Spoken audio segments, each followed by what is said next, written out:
Hello again, everybody, and welcome to another edition of Hall County Sports Television. I'm your host, Gary Glenn. Got a lot of stuff to cover on this particular show, but we're going to jump right in to basketball. 19 years is a long time to be in one place, and for the past 19 years, Jeff Steele has been the head boys basketball coach at Johnson High School. That'll change next season, as last week Coach Steele tendered his resignation. He's also coached the boys golf team for 15 years, but mostly it's been basketball in front and center for Jeff, as he became the most successful coach in school history, compiling a career record of 270 and 181. The record includes 9 GHSA state tournament appearances, 4 region championships, 3 consecutive in 8-4A from 2013 to 2015, and 2 Lanierland championships in 2013 and 2014. He was also named Area Coach of the Year by the Gainesville Times. Jeff's been living in Lumpkin County, and now he gets to stay closer to that home to teach and coach, as he'll be taking over the Lumpkin boys basketball team, which went 9-20 last season. His most successful season as a coach was the one just completed, in which the Knights had an undefeated regular season, won the Lanierland Championship, won the Region 8-4A Championship, advanced to the Elite 8 of the GHSA State Tournament, and finished with a record of 30-1, losing only to the eventual state champions. He went from 1 win in his first season as a Johnson coach to 1 loss this past season. And we bring to the show now Coach Jeff Steele. Jeff, longtime friend of mine, of course, and thanks for coming in. No problem. Glad to do it. All right, now, I guess a lot of factors get involved in something like this, and it really had to be an emotional decision, Jeff. And it still is. Yeah, I was in turmoil over it actually for the last couple of weeks, and just the opportunity to go coach up there where I live and be closer to home. It's quite a drive from Dahlonega all the way here every day.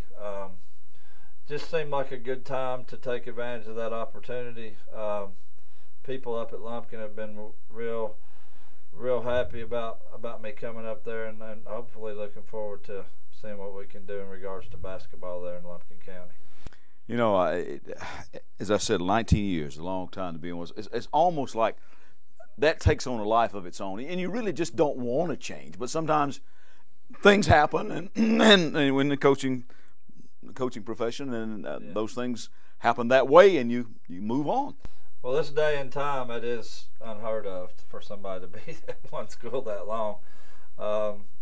It's just probably got too comfortable at times. I think I need some new challenges, and we'll have some work to do up at Lumpkin to get things headed in the right direction, and I'm looking forward to those challenges.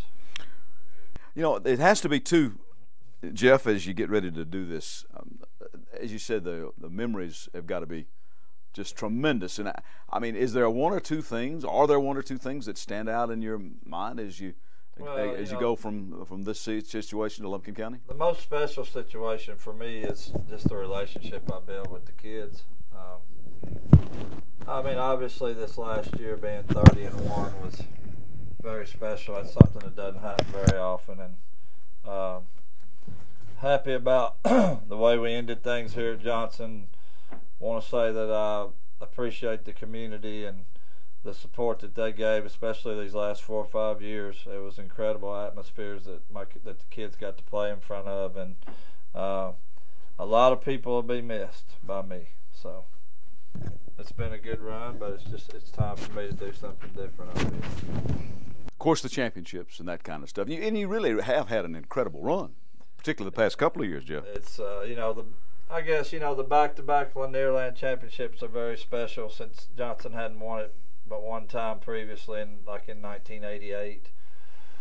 That was special from a community standpoint, and then not losing a game in the regular season. People don't understand how stressful that can be. That wore on me as a coach, but I just give an incredible amount of credit to my kids for being able to withstand the pressures of that situation, and then doing what they did this year was just incredible. And plus the fact that, and I alluded to this when I talked about, the only game you lost was the eventual state champions. Yeah. You got to say that's pretty good, Yeah, they were a pretty good team, and the other thing on that, I just think they were better than us, and I can live with that situation. And the life lessons that you learn from athletics. If it's all about just playing a game, then go play an easier game, right? You're exactly right. And that's what, I hang my hat on teaching the kids about life through basketball, and hopefully I've done that. I've had a great time at Johnson. The kids have been awesome. I still have relationships with some of those kids I coached in the early years. Like my first year, I'm still have a relation, and that's what's special about it. That's what makes me happy about what I do, because of the relationships I build and the ways I'm able to affect the kids' lives, hopefully in positive ways.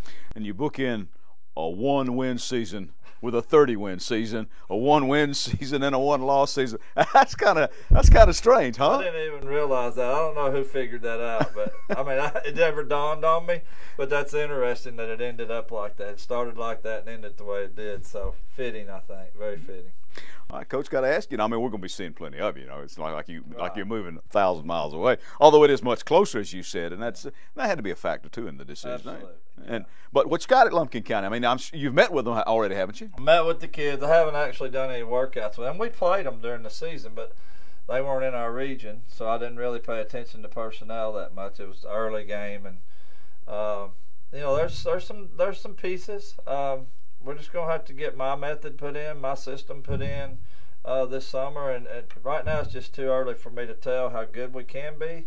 But I'm looking forward to the opportunities that lie ahead and the challenges that lie ahead. All right, a couple of other notes before I let you go. And one that you want to talk about, we just heard this a couple of days ago, that longtime Chastity girls cross-country and soccer coach Mark Dunn has decided to retire after a long and successful career at various stops, including Johnson and Chastity here in Hall County, where his Lady War Eagles are back in the postseason again this season. In soccer, he's won 307 games, 14 playoff appearances in his career with the Johnson boys and Chastity girls, including a couple of trips to the Final Four with the Knights. And he was athletic director when you and I were at Johnson together. He was awesome guy, stand-up guy, and I think you and I were talking before we came on.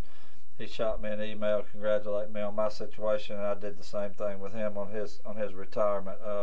Great man. He'll be missed by a lot of people. Absolutely. All right, Jeff, thanks for coming in. Buddy. Appreciate that, and good luck at Lumpkin County. I'm sure I'll be seeing you around. Jeff Steele, coach of the Johnson Knights, now the coach of the Lumpkin County Indians. Got to change that blue for some purple, don't you? I do have to get some purple. All right. Before we leave the about coaching changes, Gainesville's going to have to replace Roger Parham, their girls softball coach, who led the team to 17 wins and was named Region 8-5A Coach of the Year, and only his season with the Lady Elephants being the coach there.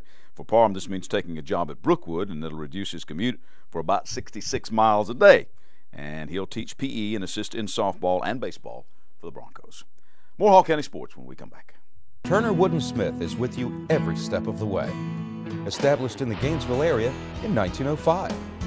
Turner Wood & Smith has become Northeast Georgia's largest independent insurance agency by offering professional service at competitive prices. Turner Wood & Smith, insuring your future since 1905. Gary Glenn back here on the set of Hall County Sports Television with senior pastor from McKelvey Road United Methodist Church, Rob Bruce. And Rob, new sermon series on the book of James. That's right, Gary. We're going to start a three-week series this Sunday on James. And it's like, in athletics, it's you have to go back and work on those fundamentals over and over again to make sure that they become a good practice. That's right. And so it's kind of practicing what you preach. That's exactly that. We're going to be looking at practicing what you preach. Rob, sounds like a great sermon series. We'll look forward to hearing some of it. See you soon. We're back. I'm Gary Glenn, Hall County Sports. We start this part of our segment off with baseball. Gainesville Mercy ruling Flowery Branch 10-0 early last week, as we told you on our last show when we covered it at the scene. The Elephants then exploded for 7 home runs in a 17-7 mashing of Appalachia. Curry hit 2 homers, won a grand slam, as well as belting a 2-run dinger. Caleb Whittington and Geddes also hit 2 round-trippers apiece, and Brandon Sewell added another. Geddes had 4 RBI, while Whittington also had a double for 3 driven in, and Mikey Gonzalez got the win. The Elephants then beat Appalachia again, this time 16-1 in only 4 innings, and that gave Gainesville its 20th win of the season, its 5th straight region win, and its 4th straight region championship. After a series of sac flies by the Elephants, Sewell added a grand slam for only his 2nd home run of the whole season. After the game, he and his coach, Jeremy Kemp, met with the assembled reporters, including Jeff Hart of Access WDUN. Early on in the game, you got a bunch of sacrifice flies. I think it was 4. That was great. you know, that's great to see because that's something we haven't done, you know, manufacturing runs. And we did it at the end of the game. And, you know, finally the bats came alive and started hitting. But I'm proud of those guys. They did a good job getting those guys in. How do you feel about your pitching depth going in, knowing that? You know, Harrison didn't throw as well as he's been throwing, but he still threw well enough to win. You know, we'd like to get that last inning to get another pitcher in. But, talk about Brandon. Yeah, Brandon's good. He's came on last couple of weeks. He's really came on. He's really struggling at the beginning of the year, and I'm proud of him because he could have easily, you know, gave up or done something else. Feel that same swing coming on again? I do. I felt relaxed in the playoffs last year, and that's what my coach has been telling me all year, and I finally was able to relax, see the ball. Well, you just kind of bird dog everybody during the regular season. I guess I was putting too much pressure on myself to do good. This was my senior year, instead of just having fun, and I saw the rest of my teammates having fun, and I guess I just started having fun. Well, Coach said you picked it up the last couple of weeks. What did you do different? I just got in the cage every day with Coach, and we worked on my swing. By the way, Gainesville will open the playoffs at Ivy Watson Field this coming Friday against Cambridge. Now, East Hall had a big win on the road, beating league-leading Franklin County 3-2, but then the Vikings dropped an 11-6 decision to Lumpkin County, but bounced back over Banks County 5-1. Jonah Crocker 3 for 3 on that day with a double and the RBI single, which gave East Hall the go-ahead run. Jack Hagwood scattered 5 hits with 5 strikeouts and 5 walks and 1 earned run in 6 innings. And then Dawson County's 3-2 win over Lumpkin County did East Hall a favor, gave the Vikings the number 2 seed and a home playoff series starting Friday with Jackson County. Now, North Hall also clinched second in their region with a 6-1 win over North Oconee. Winning pitcher Corbin Llewellyn helped out his own cause with a 2-run double. He allowed a pair of hits and struck out 4 in 5 innings of work before giving way to Drew Atha, who finished up. Micah Strickland was 3 for 4 with an RBI and 2 runs scored. And the Trojans will host Pickens beginning at 1 o'clock this coming Friday afternoon. West Hall stayed alive for the playoffs by snapping a 6-game losing streak and squeezing by Lumpkin County 8-7, and that term squeeze was literal. The game was tied after the 4th inning, but the Spartans retook the lead 7-6 in the 5th on a squeeze bunt RBI by Cole Wilson. Spartans added some insurance in the 6th on an RBI double by Merritt Gazaway, scoring Zach Collins, and Jeffrey Jenkins, Kyle Reynolds, and Will Simmons all pitched for the Spartans. Austin Henderson had 2 hits in the 1st inning, including a 2 RBI single. Trey Horton also had a 2 RBI single, while Collins and Tanner Ahmed also had an RBI each in that inning. Simmons then struck out 8 in 6 innings as the Spartans beat Dawson County 7-4, and that got them into the playoffs. Charlie Cochran relieved Simmons in the 7th inning and struck out 2 to get the save. At the plate, Josh Anderson had a pair of hits for West Hall, while Carter Lott and Merritt Gazaway had 2 RBI each for the Spartans. The Spartans are going to play at Oconee County after giving up 5 runs in the 7th and ending the season with a 5-2 loss to Banks County. Okay, in soccer, with the regular season winding down, Gainesville swept Appalachia. Alyssa Turner had the lone goal for the girls as they won 1-0, and the Elephant Boys stampeded over the Wildcats 8-0. Cesar Salcido had 1 goal and 3 assists. Flowery Branch's boys edged Clark Central 2-1. Branch also had a 2-1 win over Windabara as the Falcons will head into this week's playoffs with a 6-3 region record. Riverside beat up Hart County 7-0 behind a hat trick by Samuel Palmer. Goalie Robert P. had his 6th shutout. After tying Jackson County 0-0, the East Hall boys then went into the extra frames and wound up winning it 4-2 on penalty kicks, and that wrapped up the number 2 seed for the Vikings as they entered the playoffs. Johnson's boys beat 6A Tequila 3-1. Fabian Abarca had 2 goals for the Knights, who will finish the regular season at 15-2, as well as being the Region 8 4A champions. Chesterton's girls won a non-region game 5-2 over Athens Academy. Hope Baxter with a hat trick, Sadie Foote scoring the other 2 goals and adding an assist. They'll enter the postseason at 12-6. North Hall's boys ended their season with a 2-1 win over White County. Peyton Mabity and Alex Zimmerman scoring for the Trojans. Lakeview ended their regular season with an 11-1 thrashing of George Walton. Carmen Wagner scored 5 times to push her to 30 goals this season for the Lady Lions. Turning to golf, big day for the Gainesville teams at the 8-5A Region Championships. The individual titles both went to Gainesville golfers. Ashley Bishop fired a 78 to win the girls' individual region title, with Spencer Ralston taking the boys' side in a playoff against his teammate Nathan Williams after both shot a 1 under par 70 in regulation. For Ralston, his 6th individual title of this season. For Gainesville, reportedly their 5th region championship in a row and their 38th in school history. Gainesville girls were runners-up to Windabara on the team side, and now they'll have to go on to sectionals to qualify for state. As region champs, the boys punched their ticket straight into the state tournament. Flowery Branch, by the way, finished as runner-up. Bishop was coming back from a fractured rib. She hasn't really played much, but the Lady Elephants hope she can keep it up in the sectionals on May 4th at Locust Grove. The boys will host the Invite Tournament this coming weekend, May 1st through 2nd at Chattahoochee. Well, some changes in store for our local high school athletes. More on that when we return.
Welcome back, everybody. I'm Gary Glenn, and this is Hall County Sports. There's some interesting news coming out of the GHSA, the Georgia High School Association, for this upcoming school year. There'll be some rule changes for basketball, wrestling, and football, among other things. They're going back to playing the basketball state quarterfinals at neutral sites. I understand from what I hear, they'll be changing the weigh-in protocol for wrestling, and they will be limiting the amount of full contact drills for football. And joining us now to talk about that football thing is Coach Tony Lottie, the head football coach at West Hall. Spartans are coming off their arguably the best season in school history as far as football is concerned. We had a good year. Yeah, you did. We're moving along at a good pace, I think, and I'm excited to see what 2015 brings for us. We're working hard every morning, so getting ready to get out there for spring practice. Yeah, spring practice. I'm excited about. This time of year, just want to get out on the field. That's why I always vote to have spring practice. It's good to be out there on the field with the kids for those 10 days. Any danger of that? Now, they've been batted around too, I think, sometimes just wiping out spring practice. Well, I think there might be, but I'm hoping there's not, to be honest with you. Right now we have the choice to whether or not we want to do 2 scrimmages in the fall and forego kind of having the spring practice. But for me, I'm always going to vote for the spring practice just because of the fact that this time of year it's good to get the kids out. Just get back around them. Most of our kids play other sports, so just to have them back out there, and for me too, gosh, it seems like it's been forever since we've had a football in our hands. Well, the one thing though that I brought you on the show to talk about was this limiting full contact drills for football. Now, tell us exactly how you perceive this as going into effect, and what are the parameters and so forth that you can do, if you can elaborate on that just a little bit. Sure. Well, I think the spirit of the rule is, to try to make sure we're protecting the kids. And, I know every coach I know, that's our number one focus, is to make sure we're protecting our kids all the time. And so limiting the amount of contact that a kid has, especially in the sport of football, is, I think, gonna help minimize things. Right now it seems like concussions are more prevalent than back when I played. It sure seems that way, but that comes down to the equipment too. So for us, I'm really not anticipating much of a change for us at all, just based on how we do things. What do the rules now state? I mean, as the new rules going to take, it's a certain amount that you can only do per week, right? Per practice. That's right, and they broke it down into preseason versus regular season. And basically there's a minimum or a maximum amount of minutes that a kid can have what's called contact. Now, they went even in detail to define what's contact. So whether we had the old school, to the whistle but not going to the ground and things like that. So you have on bags, you have on air, you have the thud, and then you have what's called full contact or live play. And what they've done is they've looped the last 3 basically into the same category, and that's what really limits how many minutes per week a kid can have. So how many minutes are we talking about? I think it's 135, for a week. For a week. Now, you know, like I said, for us, it's not going to affect us. Probably the big thing that they've implemented that I don't see affecting us either is now the head coach is responsible for having practice plans that can be reviewed at any time. We already do that anyway, so that's not going to be a problem. The only thing I got to do is kind of modify our practice plan just to add a column in there as far as what type of contact we're doing during those periods. But for us, you know, a AAA school, it's one of those things that we try to limit it anyway because, you know, you can't afford injuries either. You want to make sure you have all your players ready to play when it comes Friday. So that's how we're looking at it. We'll just tweak it just a little bit. You know, this thing could end up, too, helping some people. So, you know, there's always two sides to a story. And so a smaller school going against a bigger school, if you have the numbers to, say, 2 platoon, well, now you're going to actually probably get a little bit more practice time than a school that's not able to 2 platoon their players.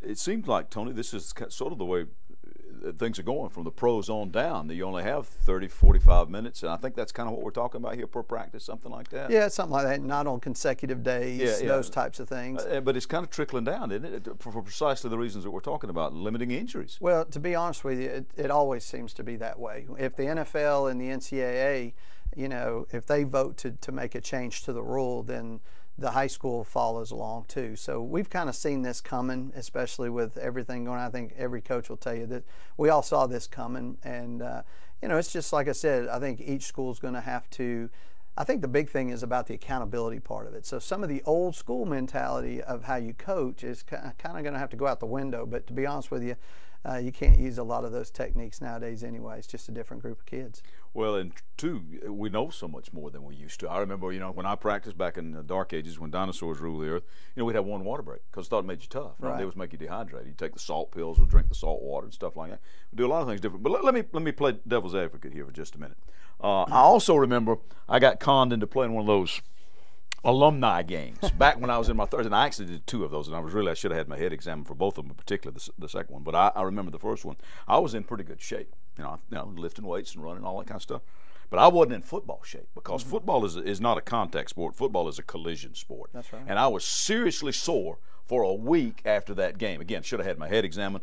But do you run the risk of people not being in football shape if they don't get enough contact? Well, and I think that's another one of those issues that you can play both sides. One thing I know is I hope nobody calls me to play in an alumni game right now. That's not what I'd be looking forward to. But, you know, you can play both sides of it. Well, are the kids getting enough contact? Because the contact's not going to be limited on Friday night. So how do you prepare your kids for that when you're not allowed to hit for what some people would say is enough time? You know, the way I've looked at it, to be honest with you, is I think it is enough time. I felt like, you know, the way we teach our tackling circuit, and Coach Reed's done a great job with that. It's a non-contact drill anyway. We're focusing on all the particulars. And I felt like we did a pretty darn good job of tackling this year when it came to Friday night. So I think, you know, like I said, you can go either side and make a case. You know, there's always pros and cons to everything. But I think any time that our number one focus is looking out for the safety of our kids, then there is no better way to do it. I need to tell folks that Tony's a published author, so he's a very cerebral kind of guy. That's not to say that other folks in our county are not, because I think we have some great coaches here in Hall County. So actually, since most people have been kind of doing that anyway, you're telling me you don't really see a big impact? Not for us, but I'll tell you one of the things we are blessed with here in Hall County that I didn't have in my other schools is we have a full-time athletic trainer that's at all of my practices and team physician that's at all the games, so that we can make sure and thanks a lot to Northeast Georgia Physicians Group, because, you know, that makes my job so much easier, that I have somebody who's more qualified than I am on a medical side, that I can look to them and they can, you know, if they tell me coach, kid don't go, kid don't go. It's that simple. But that is just such a blessing to have here, because a lot of places don't have it. But since we do, I know I rely on it. And like I said, if there's any doubt or any question at all, then that's the first. We have standard protocols that are in writing, you know, as far as what the procedures are, if we even suspect that something's not right with a kid. So Like I said, you know, all the rules are done for the safety of the players and the kids. And anytime, we're always going to look to try to make sure we're taking care of kids. I've got no problem with it. I don't see it honestly affecting us. The only time it would really affect us, if I'm being honest, is if we, like when you schedule a quad A team, which we open the season with 4 of them, and if their numbers are higher than ours where they run that 2-platoon system, then if you think about it, a kid who, say, we got some kids going both ways, now he's may use up all his hitting time on the offensive side and not get to practice defense. Whereas if you have a 2-platoon system with a bigger school, maybe with more numbers, those kids are going to get the full benefit of that side of the ball because that's all they're playing anyway. So, but I still support it. I think it's going to be a good thing, especially making sure we're protecting our sport, because I still feel like that our sport's the greatest one that there is as far as teaching the life lessons, and we just want to make sure the kids are safe always. Tony, thanks for coming in. Thanks. Always a pleasure. Appreciate it. You open with Johnson? Yes. August 28th, I believe it is, Battle at of our Oak Point. place. So It'll be here before you know it. it's coming quick, and it should be a good atmosphere. Coach Rockmore does a great job over there, and I know our 2 schools, it's great for our students. So it's been a fun time these last few years, so I'm looking forward to it. All right, Tony Lottie, thank you very much with the West Hall Spartans. We'll be back to wrap up this week's show in just a moment.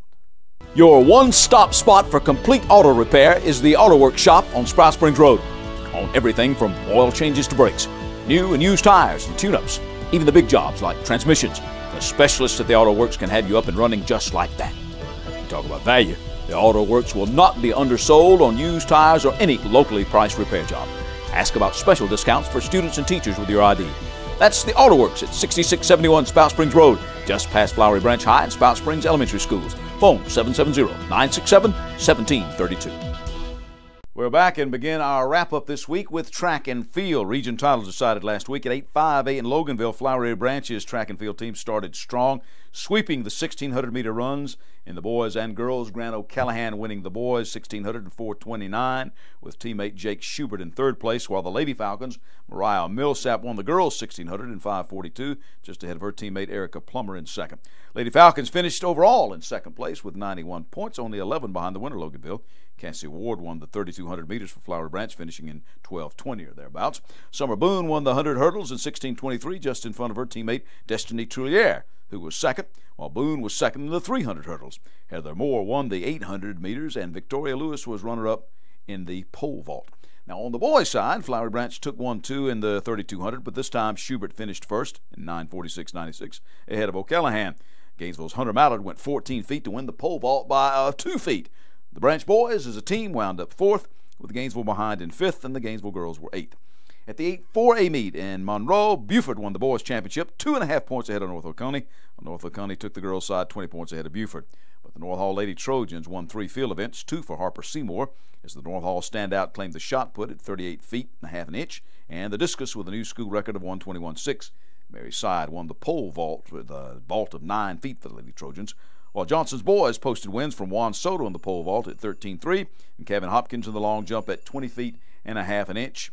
And for the running events, North Hall's Quentin Miles ran 2nd for the Trojan boys in the 1,600 and the 3,200. For the girls, Trina Puente was 2nd in the girls' 100 hurdles, 3rd in the 200 meters, and 8th in the long jump. She had a good all-around meet. Team-wise, North Hall was 4th, Chestatee 6th, and Johnson 9th for the girls, while the Trojans wound up 5th on the boys' side, Johnson 7th, and Chestatee 8th. Now, at the 7 AAA track meet in Dawsonville, Banks County won the girls and boys team titles, while West Hall was 3rd on both sides, boys and girls. East Hall 7th on both sides. West Hall's Mackenzie Satterfield won the girls' pole vault, 8 feet. For the boys, Spartans' Jay Crawford won the 300 hurdles and was 2nd in the 110 hurdles. 8AA, Riverside dominated the meet to win the championship. We hope to have more with the Eagles on next week's show. Now, let me tell you that the top 4 finishers in each event will qualify for the state sectionals. That'll be held at different venues this coming Saturday on May the 2nd. Okay, let's go to some other news. Good news for North Hall's Jennifer Mullican. She has signed on with the University of West Georgia to continue her volleyball career. Congratulations to Jennifer. The Riverside Military Academy lacrosse team traveled to Woodstock to face River Ridge and scored a school record 16 goals en route to their 16-6 victory. The win gave the boys their 2nd win of the season, improved to 2-14. Junior attackman Ethan Cobb led all scores with 7 goals and 2 assists. Brenau University has officially broken ground for its new athletic complex. Athletes, coaches, and other reps on hand last week off Jesse Jewell Parkway at the site of the proposed Ernest Ledford Grindle Athletic Park. When When it's all done, it'll include community walking paths as well as parking and facilities for softball, track and field, and soccer, sports for which Brenau currently rents space. It'd be nice to have a place to call their own. Local paddlers headed to Oklahoma City this past weekend for the U.S. national team trials. 21 paddlers who call Lanier Canoe Kayak their home team competed for positions on the U.S. national junior and senior teams to compete at international events this summer. Among the multiple medalists were men and women: Chris Miller, Riley Bruner, Ben Hefner, and Alex McLean. Lanier Canoe Kayak Club, which is a legacy program of the 1996 Olympics for flatwater sprint canoe kayak, has been home to dozens of athletes on the U.S. national team over the past 20 years. And again, hope to have more on all of that next week. I'm Gary Glenn. That's our show for this week. Join us next week right here for more Hall County Sports. County Sports is also brought to you in part by Green Ford on Browns Bridge Road in Gainesville. Check out the latest deals, and remember, when you go Green Ford. By Turner Wood & Smith, serving the insurance needs of our area for over 100 years. And by McKever Road United Methodist Church on McKever Road in Oakwood. Loving Christ, loving people, and helping people love Christ.